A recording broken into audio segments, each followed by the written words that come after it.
So the country I picked was Australia, and the slides we covered are the effects of climate change and water pollution on the country. So first, climate change, we all know it. It affects the whole world. It causes permanent and often destructive changes in the environment because ecosystems can't adapt fast enough to the changes that happen. So it causes collapses in the wildlife, collapses in the food chain. Climate change is a natural process, but it usually takes millions of years to happen, and it's increasing due to human actions and like pollution and greenhouse gases. And it's not just a local or even a regional thing, but climate change affects the whole world. And affects all people on the planet, so it's definitely something that everybody should, focus on and focus on controlling. Water pollution. Water pollution disrupts ecosystems and it destroys ecosystems it affects. Water pollution is caused by humans mostly, but it's also caused by natural effects. And you have the types of water pollution. So anthropogenic pollution is the one that we humans cause, and there's a whole list. You have livestock waste, human wastewater, factories and industrial plants creating waste. And then you have natural pollution, which is what I was saying before, but about like soil runoff going into rivers and polluting the rivers, and debris fall into water, so due to landslides or earthquakes, and that causes harmful minerals to fill up rivers and lakes and stuff. Introducing Australia. So Australia has a population of 27 million. Its GDP is $1,772,000,000,000, and it has and 2.4 million Australians rely on fresh water. And Australia is like a very largely desert country, so most of the population lives in the few areas of where it's not desert, so on the coastlines and in inland where there's rivers and stuff like that. So that's where most of the 2.4 million Australians live. You have $2.4 billion come from the fishing industry, which I added that because when we're talking about how water pollution is affecting the country, I feel like looking at the fishing industry would definitely highlight like the issues that they should be tackling. And another fact is that 3.8% of the population are Aboriginals or Australian natives, so the people who used to live in Australia before it was colonized. So causes of water pollution in Australia. So we have the natural pollution, and due to it being mostly desert and dry, there's a lot of wildfires, and the wildfires create soot and ash that contaminate water sources.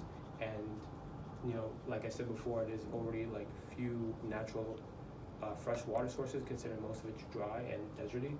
And then sediment and debris contaminate water, such as landfalls, because they have a few mountainous areas that are around the lakes and rivers due to erosion.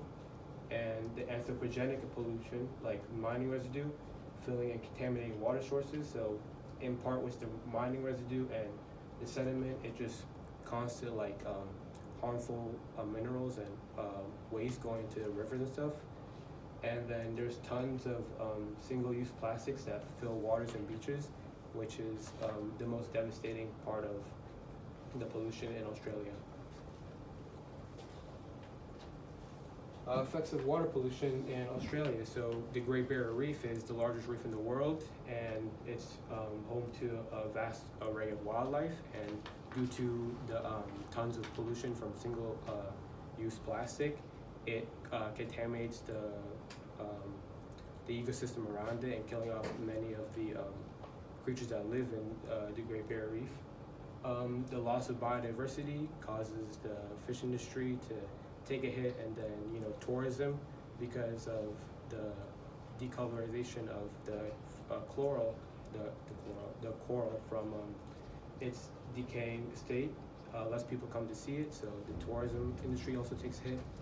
And then you have the natives, so because there's so little of them, they get less representation, and due to that, they have less access to clean water than the rest of the people who live in Australia.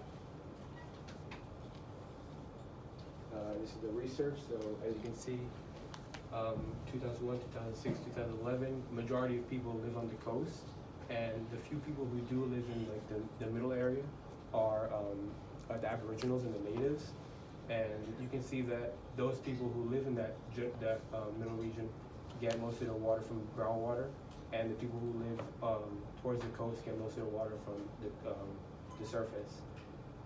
Then these are the threats to the Australia's coast and oceans. So, yeah. Conclusion. So Australia's been working with other countries like China to help fund research into combating the destruction of their land and not the land, the wildlife due to the water pollution and the sea life due to also the water pollution. Another solution that I decided would be good would be driving more energy and money, because they amass a lot of money for like a large country and continent.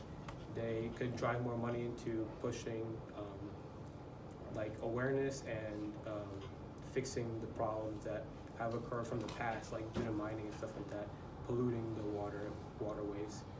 And last but not least, greater representation of the natives, because everybody deserves access to clean water, and it's not fair that because they have a smaller population, they don't have as much clean water as everybody else. So greater representation for them would be good. And these are references.